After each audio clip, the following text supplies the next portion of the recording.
Il est 19 h, bonsoir à tous, c'est l'heure de votre journal qu'on entame avec les titres de l'actualité. De nouveaux messages de félicitations au président de la République Abdelmadjid Tebboune suite à sa réélection, des messages de la part d'un chef de gouvernement et d'un dirigeant de pays.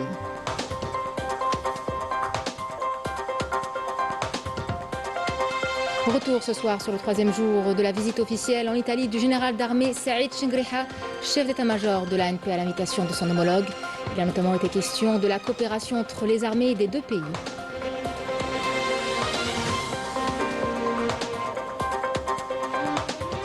La révision des lois sur la commune et la wilaya annoncée par le président de la République, un élément clé pour renforcer la démocratie participative et améliorer la gouvernance locale en Algérie.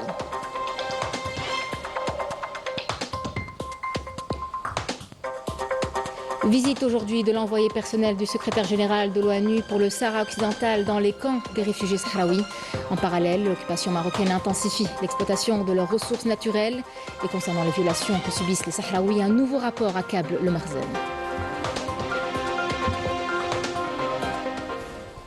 Mesdames et messieurs, bienvenue. Suite à la réélection du président de la République Abdelmadjid Tebboune pour un second mandat, les messages de félicitations qui lui ont été adressés continuent d'affluer. Cette fois, c'est le Premier ministre de la République du Pakistan, Mohammed Shahbaz Sharif, qui a adressé un message de félicitations au président de la République suite à sa réélection. Le Premier ministre pakistanais a exprimé à cette occasion son souhait de poursuivre le travail en étroite collaboration pour conforter les liens entre le Pakistan et l'Algérie dans tous les domaines d'intérêt commun, notamment dans les secteurs du commerce et des investissements. Autre message de félicitations, celui du président de la République du Kazakhstan, Kassym-Jomart Tokayev, qui lui a adressé un message de félicitations dans lequel il s'est dit confiant que le partenariat entre les deux pays poursuivra sa dynamique de développement dans l'intérêt des peuples algériens et kazakhstanais, avant d'ajouter que cette réélection est le résultat manifeste d'une énorme contribution et d'efforts laborieux pour développer le pays. Le président du Kazakhstan n'a pas manqué de relever l'élargissement des relations traditionnelles entre les deux pays et s'est dit convaincu que le partenariat bilatéral et multilatéral poursuivra sa dynamique de développement dans l'intérêt des deux peuples. Troisième et dernier jour de la visite du président officiel du général d'armée Saïd Chenghriha, chef d'état-major de l'ANP en Italie.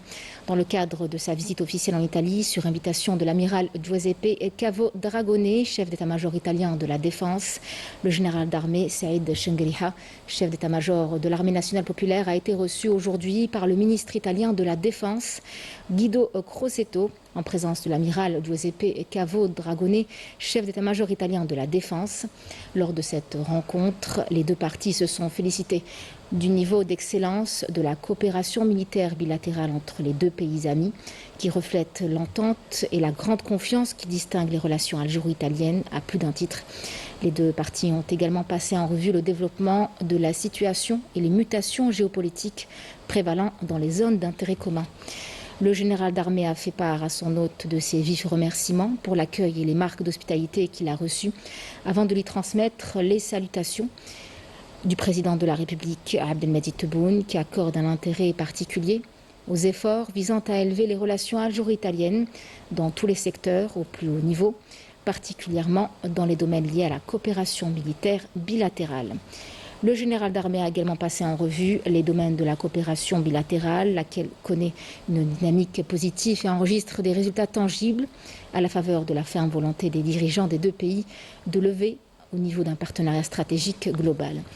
De son côté, le ministre italien de la Défense a exprimé sa grande satisfaction de recevoir la délégation militaire algérienne et sa confiance en la capacité des deux pays amis à bâtir un partenariat solide et mutuellement bénéfique, notamment dans les domaines de la sécurité et de la défense.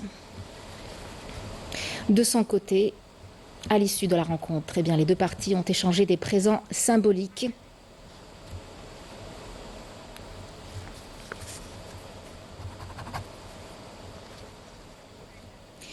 Le général d'armée Saïd Chenghriha, chef d'état-major de l'armée nationale populaire, a effectué une visite à l'entreprise italienne Leonardo SPA, une des entreprises leaders en Europe dans l'industrie de défense et les technologies de pointe, qui propose une gamme variée de solutions militaires, notamment dans les domaines de l'aéronautique, l'aérospatiale et les systèmes de défense terrestre et navale. Le général d'armée a reçu d'amples explications sur les technologies et systèmes de défense modernes qu'offre l'entreprise italienne, dont les responsables ont fait part de leur intérêt à consolider leur partenariat avec l'Algérie dans les différents volets des industries militaires. Par la suite, le général d'armée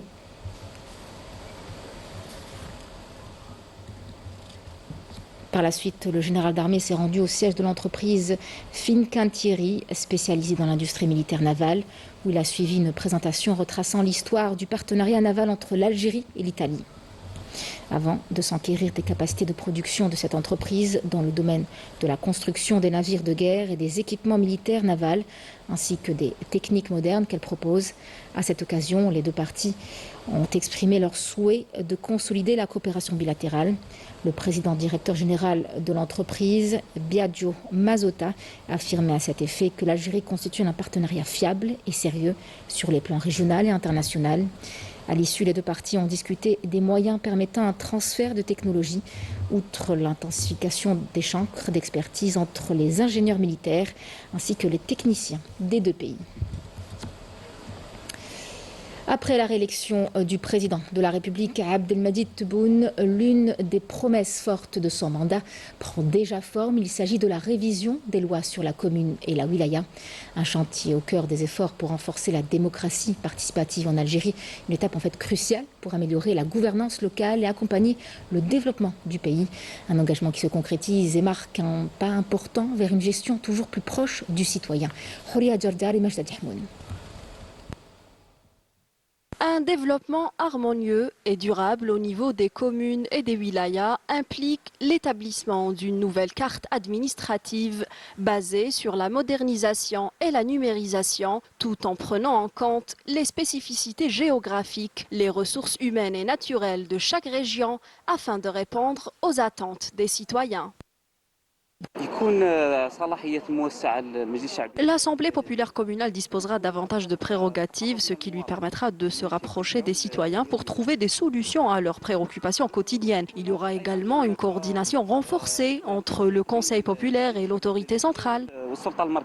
Nous souhaitons que la nouvelle loi sur la commune confère des prérogatives élargies, en particulier aux assemblées communales élues, car en tant que citoyens, nous plaçons notre confiance en ces instances élues. C'est une loi qui aura un impact positif sur les citoyens, notamment en facilitant l'accès à des emplois dans des services tels que les infrastructures de santé et en répondant à des problématiques comme la difficulté de se déplacer vers le chef-lieu de la wilaya. À Tamanrasset, nous n'avons qu'une seule commune. Il faut qu'il y ait d'autres car la wilaya a une plus grande dimension. Cette réalité impose une nouvelle vision tendant à assurer l'équilibre entre les besoins des citoyens et les ressources disponibles au niveau local, le tout régi par un nouveau cadre législatif. En Algérie, la commune représente un enjeu majeur pour le développement futur, d'autant plus que les récentes analyses et études menées sur le cadre de gestion des communes ont mis en lumière de nombreuses insuffisances, ce qui a empêché ces unités géographiques de base de contribuer efficacement au développement économique. C'est pourquoi le président de la République appelle régulièrement à réformer le cadre de gouvernance des communes en se référant avant tout à la loi communale et à la loi sur la wilaya. L'adoption de la gouvernance participative et transparente renforce le rôle des gestionnaires locaux, témoignant ainsi de la volonté politique de créer un système administratif efficace pour les communes et les wilayas basé sur des normes scientifiques. Les communes n'ont pas su valoriser leur territoire en raison de l'absence du marketing territorial, pourtant crucial, avec des spécificités variées, même entre communes voisines. Les gestionnaires locaux doivent exploiter ces différences, qu'elles soient touristiques ou industrielles, pour maximiser leur potentiel.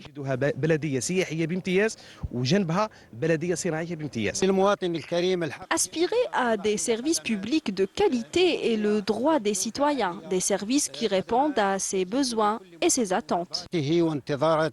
La révision des codes de la commune et de wilaya, basée sur une vision prospective des communes et des wilayas, vise à instaurer un développement intégré global et durable des collectivités locales.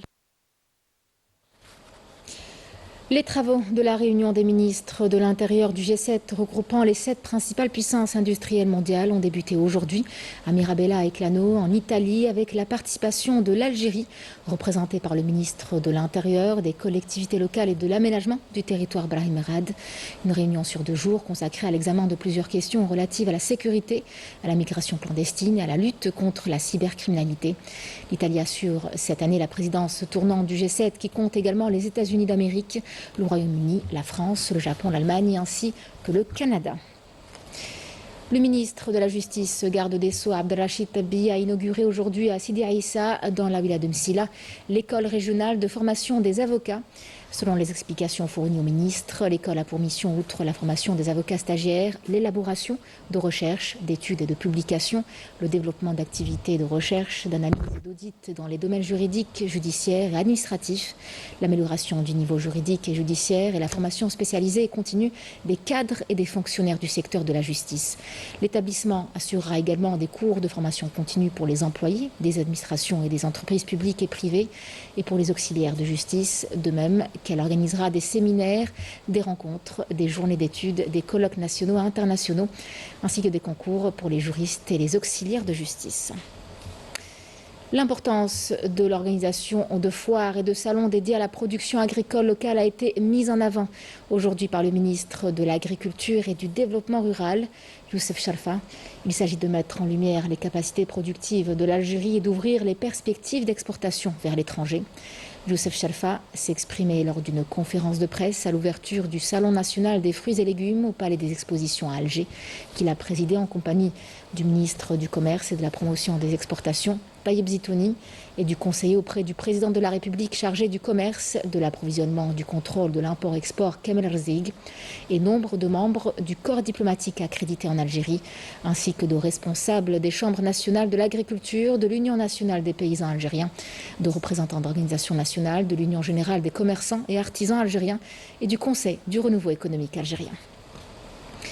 Le décret présidentiel fixant la composition du Conseil supérieur de l'éthique et de la déontologie de la profession de journaliste, son organisation et son fonctionnement vient d'être publié dans le dernier journal officiel. Le Conseil est défini comme étant un organisme indépendant, doté de la personnalité morale et de l'autonomie financière. Il est chargé d'établir une charte de l'éthique et de la déontologie de la profession de journaliste, de l'approuver et de la publier par tous les moyens appropriés. À ce titre, il est chargé également de fixer la nature des sanctions disciplinaires et les modalités de recours, d'ordonner les sanctions disciplinaires en cas de manquement aux règles de l'éthique et de la déontologie de la profession de journaliste. Il s'agit aussi d'organiser des cycles de formation et des journées d'études au profit des journalistes et des professionnels du secteur de l'information, émettre des avis consultatifs sur les projets de textes législatifs et réglementaires relatifs à la profession de journalisme ou à son exercice et de proposer les mesures susceptibles d'améliorer le cadre normatif y afférent. Le texte stipule par ailleurs que le Conseil est composé de 12 membres, à savoir 6 membres, y compris le président désigné par le président de la République. Parmi les compétences, les personnalités et les chercheurs jouissant d'une expérience avariée, notamment dans le domaine journalistique, et 6 autres élus parmi les journalistes et les éditeurs adhérents aux organisations professionnelles nationales agréées, dont 4 journalistes élus par les pairs et 2 éditeurs élus par leurs pairs. La durée du mandat au Conseil est de 4 ans renouvelable une seule fois. Visite aujourd'hui de l'envoyé personnel du secrétaire général de l'ONU pour le Sahara occidental, Staffan de Mistura, dans les camps des réfugiés sahraouis. Il s'agit de réaffirmer l'attachement du peuple sahraoui à son droit à l'autodétermination, à la liberté et à l'indépendance. Staffan de Mistura se rendra dans certaines installations, sièges et institutions de la République sahraoui et rencontrera un certain nombre de responsables sahraouis. Une visite qui, selon le représentant du Front Polisario auprès des Nations Unies et coordinateur avec la MINURSO, Mohamed Sidi Omar, intervient dans un contexte difficile où le processus de paix au Sahara occidental se trouve dans une impasse en raison de l'entêtement de l'occupant marocain qui a violé le 13 novembre 2020 l'accord de cessez-le-feu signé en 1991. Le représentant du Front Polisario en Europe, Oubi Bouchraya Bachir, est revenu sur le contexte dans lequel intervient cette visite de Staffan de Mistura. Écoutons-le.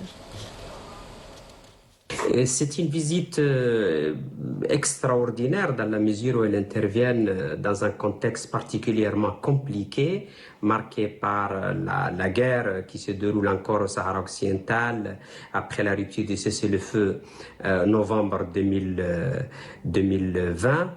Le refus aussi intransigeant du Maroc de coopérer avec l'ONU pour appliquer ce qui a été accordé entre les deux parties, en l'occurrence le référendum d'autodétermination comme solution du conflit qui a été aussi sollicité par la communauté internationale. Et ce refus est alimenté par les prises de position unilatérales et irresponsables par des puissances occidentales, notamment la dernière était la France. Et le troisième élément de ce contexte, et c'est cette tension sans précédent qu'on vit dans la région, mais aussi ailleurs, ce qui fait que le conflit au Sahara occidental peut déraper à tout moment pour une situation beaucoup plus dangereuse.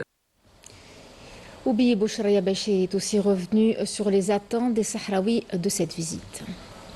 La seule attente de la partie sahraoui pour cette visite est que de Mistura transmette d'une façon très claire, sans équivoque, au Conseil de sécurité de l'ONU le danger auquel la région s'affronte maintenant et que le Conseil doit assumer sa responsabilité pour résoudre le conflit et montrer de doigt la partie qui bloque toute solution au conflit et agir en conséquence. Aujourd'hui, la non-résolution du conflit du Sahara occidental expose la région à beaucoup de dangers, à beaucoup de dérapages, à beaucoup d'instabilité et de manque de sécurité, mais la solution de ce conflit ouvre tout un boulevard pour la région vers un futur de prospérité. L'occupation marocaine intensifie l'exploitation des ressources naturelles du Sahara occidental. Malgré l'interdiction, le pillage des richesses sahraouies se poursuit, notamment dans les secteurs halieutiques et énergétiques. Des accords non reconnus par la communauté internationale permettent au Maroc de profiter illégalement de ces ressources, privant les Sahraouis de leurs droits. Le peuple sahraoui appelle à une intervention urgente pour mettre fin à ces abus et récupérer ses droits les plus légitimes. Walid Yousfi. Depuis plusieurs années, l'occupant marocain exploite illégalement les richesses naturelles du Sahara occidental en toute impunité. Selon la Direction générale de la pêche de la Commission européenne, l'accord de pêche conclu en 2019 entre l'UE et le Maroc dépendait quasiment des zones situées au large du Sahara occidental. Sur une distance de 1200 km de côte, les territoires sahraouis disposent d'une capacité de production halieutique estimée à près d'1 million de tonnes par an. Nos ressources sont pillées puis exportées en Afrique, en Europe ou encore à l'est de l'Asie. Une nouvelle forme de pillage a connu le jour récemment, celle des énergies renouvelables. Le régime marocain exploite de façon dangereuse les ressources naturelles du Sahara occidental, notamment le phosphate, depuis plusieurs années. Puis encore, le Marzen est en train d'aider des entreprises européennes à s'implanter ici dans le but de spolier davantage de ressources. Selon un rapport publié en 2024 par le Centre d'études franco-sahraoui Ahmed Baba Misk, les forces du Marzen ont permis à 115 entreprises étrangères de s'installer illégalement sur les territoires du Sahara occidental, autorisant ainsi la surexploitation des richesses situées sur le sol sahraoui. Nous condamnons avec fermeté les actes commis par l'occupant marocain, notamment le pillage illégal des richesses du territoire sahraoui. On appelle la communauté internationale à intervenir pour protéger les droits du peuple sahraoui et l'aider à recouvrir sa souveraineté sur son territoire, et ce conformément à la décision de la Cour de justice de l'Union européenne, longtemps attendue. Le peuple sahraoui poursuit sa lutte pour le recouvrement de ses droits et de son indépendance, et ce, à travers ses nombreux cris de détresse, appelant la communauté internationale à agir immédiatement pour l'application des décisions de justice, interdisant au Marzen d'exploiter ses richesses illégalement. Le collectif des défenseurs sahraouis des droits de l'homme est monté au créneau dans un nouveau rapport qui accable le régime du Marzen. On y trouve les graves violations que subissent les Sahraouis dans les territoires occupés, allant des arrestations arbitraires à la torture. Les témoignages des victimes, vous le verrez, révèlent des pratiques inhumaines perpétrées par les autorités marocaines qui cherchent à étouffer toute contestation en faveur de l'autodétermination. Amel Bouarda. Exécution, enlèvement, torture, arrestation, expulsion et déplacement forcé. La liste des crimes perpétrés par le Marzen à l'encontre du peuple sahraoui est longue, tout comme l'est le combat du peuple sahraoui pour son autodétermination, conformément à la Charte des Nations Unies. Il faut dire que les violations des droits humains se sont multipliées dans la partie occupée du Sahara occidental, une situation qui dévoile la vraie nature du Marzen, dénoncée à nouveau par le collectif des défenseurs sahraouis des droits de l'homme, CODESA. Dans un nouveau rapport qui accable le régime marocain, ce collectif tire la sonnette d'alarme sur la gravité de la situation dans les territoires sahraouis occupés, condamnant vivement les crimes contre l'humanité commis à l'encontre des militantes des droits humains et politiques sahraouis à l'Ayoun occupé. C'est le cas de l'ex-détenu politique sahraoui Mahfouda Benba Lakfir, Saliha Boutandjiza, Khadija Toudouih et tant d'autres. Après avoir été assiégées, elles ont subi des actes de torture et de violence physique et verbale. Blessées et humiliées et psychologiquement affectées, elles gardent encore des séquelles indélébiles des sévices infligés par leurs tortionnaires. Des officiers et agents de police en civil, connus pour leurs crimes contre l'humanité, contre des civils sahraouis. Leurs témoignages bouleversants, recueillis par le CODESA, illustrent la tragédie qu'endurent les Sahraouis privés de leurs droits les plus élémentaires et dévoilent aussi la vraie nature de l'occupant marocain qui fait usage de torture et de répression pour martyriser les Sahraouis qui réclament leurs droits légitimes. Il faut dire que depuis son invasion du Sahara occidental en 1975, l'occupant marocain utilise systématiquement ces pratiques comme outil de répression pour brimer le droit du peuple sahraoui à l'autodétermination. Déterminé à aller au bout de son combat, le collectif des défenseurs sahraouis des droits de l'homme appelle la communauté internationale à intervenir en urgence pour mettre fin au drame du peuple sahraoui, exigeant une enquête internationale indépendante pour que ces crimes ne restent pas impunis et pour la libération de tous les prisonniers politiques détenus dans les geôles marocaines. Tout en s'indignant de l'impunité accordée au Maroc, ce collectif réclame l'organisation dans les plus brefs délais d'un référendum d'autodétermination pour le peuple sahraoui pour garantir ses droits en vertu de la légalité internationale et des résolutions des Nations Unies.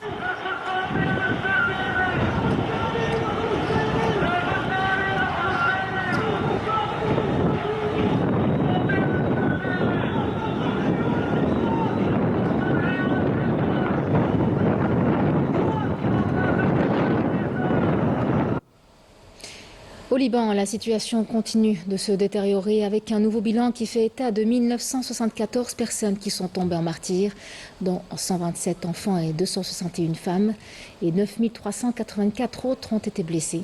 Les raids sionistes ont également endommagé des dizaines de centres médicaux, entraînant la mort de 97 membres du personnel médical et d'urgence.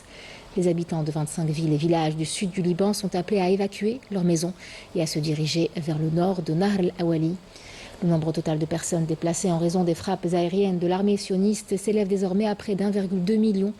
Et en parallèle, le système de santé a du mal à répondre aux besoins. À Arza, 6 Palestiniens sont tombés en martyrs et d'autres ont été blessés aujourd'hui à l'aube dans un bombardement de l'armée d'occupation sioniste qui a visé une maison à l'ouest de la ville et une école abritant des personnes déplacées dans la ville de Deir el-Balah, dans le centre de l'enclave. Les camps de Boraïd du Nusayret ont aussi subi d'intenses bombardements d'artillerie. Rappelons que depuis le début de l'agression sioniste, nombre de 2,4 millions d'habitants de Gaza ont cherché à se mettre à l'abri dans des bâtiments scolaires. Le dernier bilan des victimes fait état de 41 689 martyrs, dont une majorité de femmes et d'enfants, et 96 625 blessés, tandis que des milliers de victimes se trouvent toujours sous les décombres.